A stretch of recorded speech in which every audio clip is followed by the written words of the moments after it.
Удивительное время, удивительные люди. Каждая эпоха диктует свои правила жизни, свои методы выживания и проживания. Однако в каждую из эпох и времен были люди, видящие, слышащие больше, чувствующие глубже и точнее. Именно о такой прогрессивной личности мы сегодня и будем говорить. Внимание! Дорогие телезрители телеканала Чкикен, приветствуем вас из села Белая Речка Кабардино-Балкарской республики. Сегодня мы представляем для вас кузнеца, мастера-оружейника Хамзата Бачиева. У нас прекрасная возможность побеседовать с превосходным умельцем кузнечного ремесла, а у вас стать непосредственными свидетелями нашей с ним беседы. Добро пожаловать! Карачаево-балкарский язык как прародитель всех языков мира, сходство и различия японского и карачаево-балкарского наречий, что нас связывает с японскими самураями. Секреты кузнечного дела от Хамзата Бачиева. Сколько раз необходимо сложить стальной брус для того, чтобы получился каленый бычак? На высоте 2000 метров над уровнем моря остались руины жилищ, в которых проживали наши далекие предки карачаевцы и балкарцы. Сигнальные башни жителей высокогорий изнутри. Для чего служили бойницы и каким образом жители высокогорий с 13 по 19 века предупреждали друг друга об опасности. Строение нашего времени, мусульманские мечети с минаретом. Как нашим предкам удалось сохранить религию и культуру вопреки превратностям судьбы. Смотрите далее.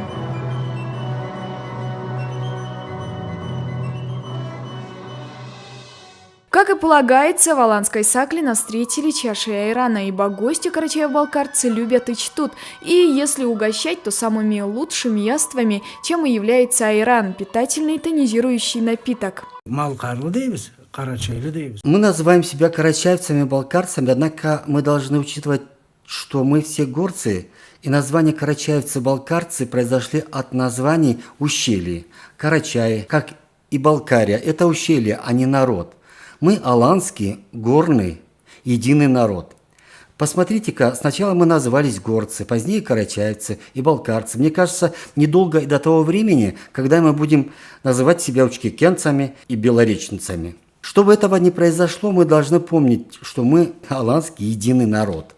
У нас в горах говорят: «Эй, Алан, добро пожаловать в Саклю, отведай айрана».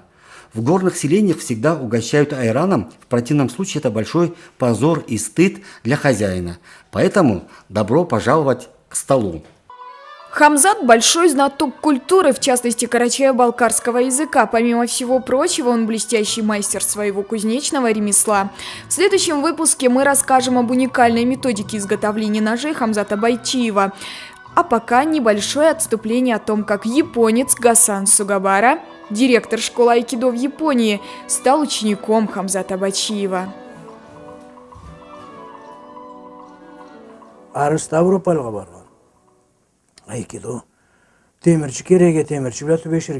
всегда придерживаться правды. Много толков обо мне и об этом японце сложилось. А сейчас я расскажу о том, как это было на самом деле.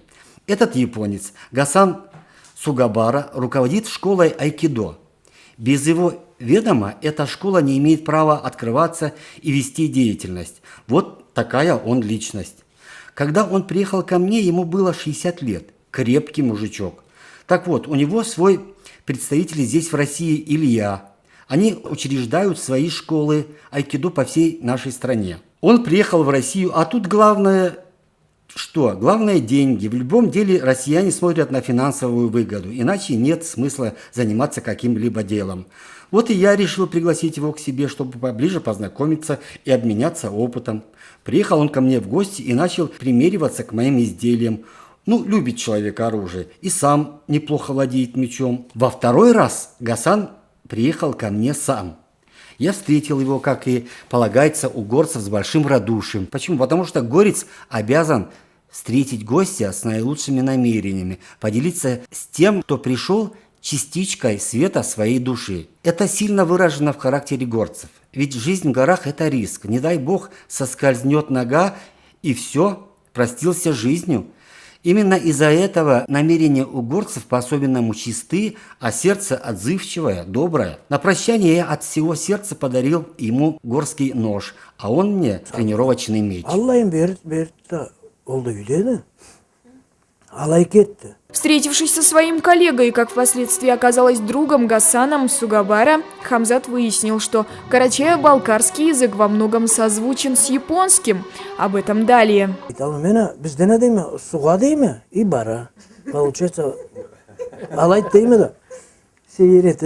Наше аланское наречие очень схоже с японским языком.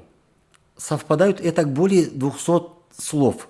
Вот мы говорим «учу летать», а у них «уцу», как у нас на балкарском диалекте через «ц». Что еще? Вот рука. Мы называем ее «кол», у малышей «кока». Японец также говорит «кока». Тёппе – макушка. На японском языке так же, как у нас «тёппе». Вот что еще? Ич, пей. Мы говорим «кампайта». Так вот, японский Гасан говорит «кампайта». Вот так мы сошлись на созвучии многих слов. У нас в народе есть Будаев Назир, который записал и издал в виде Карачаево-Балкара японского словаря схожие слова. Я ему подарил эту книжку. А после этого раза он уже приезжает ко мне как к себе домой. Сидим за обеденным столом, и он мне: «Хамзат, кампайта, тёппе, учу». Вот таким образом и сдружились с японским гостем. После они и с историком Махти Джортубаевым встречались, но это другая история. Однако на этом дружба и сотрудничество мастера-оружейника с мастером айкидо Гасаном Сугабарой не закончилось, ибо Хамзат решил обучить друга своему ремеслу.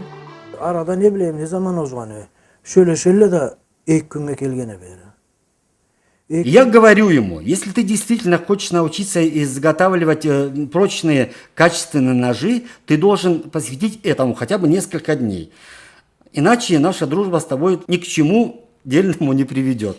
Когда он приехал ко мне на 2 дня, вот тогда я предоставил ему наковальню, молот, все слитки, огонь в печи. С оглядкой на то, как ковали оружие наши предки, я ему рассказал обо всех нюансах своего дела в современном ключе.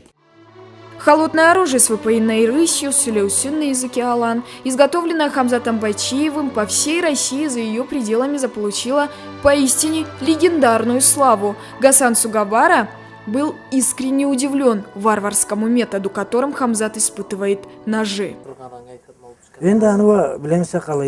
Главное в этой жизни не обманывать человека, быть честным и правдивым.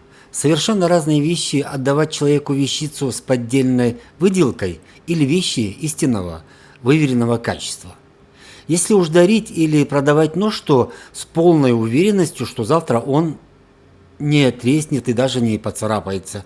Я делаю так. Тщательно отбиваю нож об рог горного тура, далее соскребаю рог, режу, строгаю. Если нож поцарапался, все, я его никуда не продам и тем более не подарю человеку. Человек высоких нравственных ценностей и четко определенных жизненных ориентиров Хамзат Байчиев во все времена не устает доказывать этимологическое происхождение русских слов с карачаево-балкарского языка. Помимо этого он строго чтит народные традиции.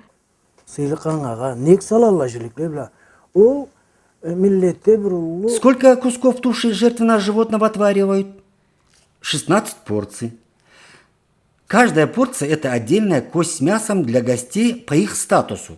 Если в доме собралось более 16 гостей, к примеру 17, необходимо было приносить в жертву еще одно животное, еще одну овцу для того, чтобы не умалить достоинство гостя. Это святой закон горцев.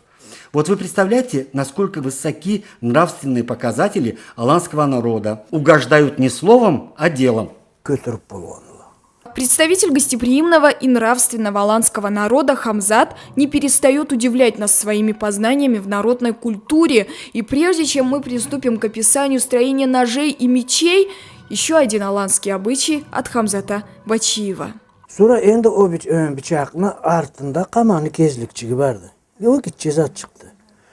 Столга салынган аш су. На столе у Алана, как, впрочем, и всегда, было мясо отварное. По карачаево-балкарской традиции тушу разделывать на строго определенные куски с мясом. За столом сидели и стар, и млад. Оставлять кости с остатками мяса считалось неприличным. Почему? Необходимо было защищать кость до бела с помощью ножичка, чтобы не опростоволоситься, то есть не опозориться. Вот в этом значение короткого носика под названием кизлик. Перейдем к значению самого слова бычак. Бич в переводе на русский – кроить, резать. Ак по-русски – белый, чистый. Дословный перевод – бычак – зачищать до бела. Разрезать или резать чисто, четко. Вот так. Хамзат – один из немногих кузнецов-оружейников на территории нашей страны, работающих по зову сердца и выполняющий работу на все 100, если не сказать 1000%. А это все к тому, что в следующей части нашего фильма мы вам расскажем о том, сколько раз Хамзат складывает стальной брус для того, чтобы ножи выдерживали испытания камнем, дубовой древесиной и даже рогом горного козла. А сейчас описание аланского ножа Хамзат Бачиев. Endi köp milletli köp türlü zatda ayta bolurlar. Bizni kesibimizni Кинжал на моем языке кама обозначает клиновидность. Айрымкан – это клиновидная река. Вот это лезвие, аузу. Здесь это кончик, носик ножа. Вот это обух клинка, сыртлык. Тут пята клинка, воин-лук. А сейчас я расскажу про разновидности рукояти для ножей. Рукоять джарган изготавливается просто. Отбивается кость у основания лезвия. Тут 2 гвоздика. Протягиваем косточку далее по необходимой длине. Тут еще 1 гвоздик. Вот это разновидность джарган. Следующая разновидность рукояти – это бургуч. Это означает завернут. Видите, тут стальная основа закручена вместе с костью и прочими. Такого вида рукояти редко кто изготавливает вручную. Я пока не видел. А научил меня закручивать рукоять подмастерье одного знатного кузнеца, мастера-оружейника из села Хабас, Шабатай Уянаев. Знатный, конечно, был мастер, земля ему пухом. Не только кузнец и оружейник, но в любом другом деле был искусен. Все паял, все выправлял, изготавливал. Вот такой талантливый был человек. Мудрость гласит, если хочешь узнать, каков человек, послушай, как он отзывается о других людях. Поистине, Хамзат нас завел в свою собственную вселенную, в мир слов, ножей, остроумных афоризмов и замысловатых этимологических предположений, говорящих сами за себя. Мы не прощаемся с Хамзатом и с вами, дорогие телезрители. В следующей части мы зайдем в кузницу Хамзата, и он поведает нам премудрости кузнечного дела и изготовления ножей. До скорых встреч! С вами была я, Мариам Салпагарова, и человек с камерой Анзор Байрамкулов, и всегда ваш телеканал Ичкикен. Не переключайтесь.